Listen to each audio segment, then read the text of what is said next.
Аавынхаа сайхан гэгээн дурлахад зориулаад энэ сайхан гэрэл хөшөөг ингээд сүндэрлүүлж байгаадаа хүүхдүүд, үр хүүхдүүд, ах дүү нар, аж зээнрүүд нь маш их баярлж байна. Аавынхаа энэ хөшөөг одоо аавдаа зориулахаасаа гадна нутаг усныхаа адуучин аавуудад зориулж бид нар энэ бүх юмыг хийж байгаа байхгүй юу? Үлдсийг бадруулагч хэд аглаг бүтээлийн сүм.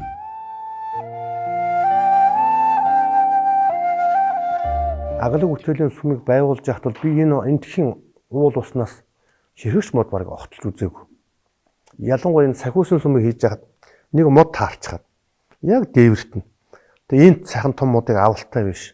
Нэгэнт бидний тооцоо алдсан гэд бодогдоод тэгээ дээврээ цоолоод ингээд тэгээ авчид модоо ингээд дундаас нь гаргаад ингээд хийчихсэн тийм.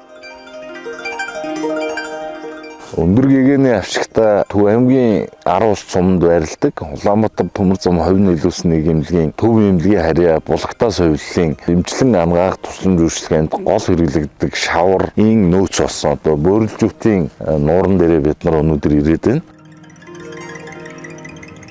Өндөр гэгээн зам азрын авшигтай бөөрөлжүүд нуур Булгаттай сувлал. За би 1941 оны 9-р сарын 9-ний өдөр энэ Хэнтэй аймгийн хуучнаар Баян сумын нутагт одоогийн Дадал сумын нутагт ээж бумагаас энд бэлдсэн.